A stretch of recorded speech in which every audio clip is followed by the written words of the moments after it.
میں تو اپنے آقا کی بات بتلا رہا ہوں. کیا فرمایا تھا میرے آقا نے کہ قرب قیامت میں میری امت میں ایسا ہوگا, ایک دوسرے کو قتل کریں گے, نہ قتل کرنے والے کو پتا میں کیوں اسے مار رہا ہوں, کیا وجہ ہے, کیا جھگڑا ہے, نہیں معلوم کیوں مار رہا ہوں, نہ قتل ہونے والے کو معلوم مجھے کیوں قتل کیا گیا, مجھے کیوں مارا گیا. فرمایا تو میرے آقا نے دونوں کے دونوں جہنم کا ایندھن ہوں گے. صحابہ نے عرض کیا یا رسول اللہ, قتل ہونے والا یا قتل کرنے والا تو سمجھ میں آ رہا ہے کہ وہ جہنمی ہوگا, لیکن اللہ کے نبی قتل ہونے والا کیوں جہنم کے اندر جائے گا؟ فرمایا تو میرے آقا نے اس کا بس نہیں چلا ورنہ وہ اسے قتل کر دیتا. اس کا بس نہیں چلا, اس کے ہاتھ آیا نہیں کچھ, ورنہ وہ بھی اسے قتل کرنے کی تیاری میں لگا ہوا تھا. فرمایا دونوں کے دونوں جہنم کے اندر ہوں گے.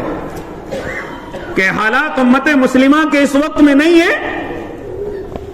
اے اللہ کے نیک بندو, ہو کیا رہا ہے؟ امت مسلمہ جا کدھر رہی ہے, کدھر پہنچ رہی ہے کہ ہمارے بڑوں کو نظر نہیں آ رہے. حالانکہ میں اپنی زبان اپنے بڑوں کے لیے نہیں کھولتا ہوں, کیونکہ میں خود ادنا سا طالب علم ہوں, میں خود ایک حقیر اور فقیر اور عاجز آدمی ہوں, لیکن اپنے بڑوں کے خلاف زبان نہیں کھولتا ہوں. لیکن آج مجبور ہوں کہ بنگلہ دیش کے حالات ہمارے بڑوں کو نظر نہیں آ رہے, کہ بیٹھ کر کے کوئی مشورہ نہیں کر سکتے, کہ اپنی ضد سے نیچے نہیں اتر سکتے.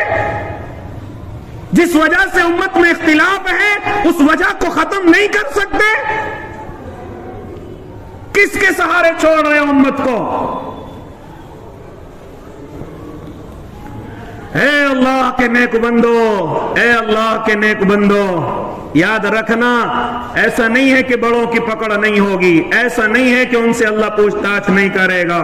کلکم راعٍ وکلکم مسئول عن رعیتہ, تم میں کا ہر ایک ذمہ دار ہے اور اس سے کل قیامت کے میدان میں اس سے ذمہ داری کے بارے میں سوال کیا جائے گا. سوال کیا جائے گا تو ذمہ دار تھا, کیوں برباد ہوئی یہ لاڈلے کی امت, کیوں کیوں کیوں کٹی جلی پٹی, کیوں ہوا امت کے ساتھ ایسا؟ تو ذمہ دار تھا, تو ذمہ دار ہونے کے دعوے کرتا تھا.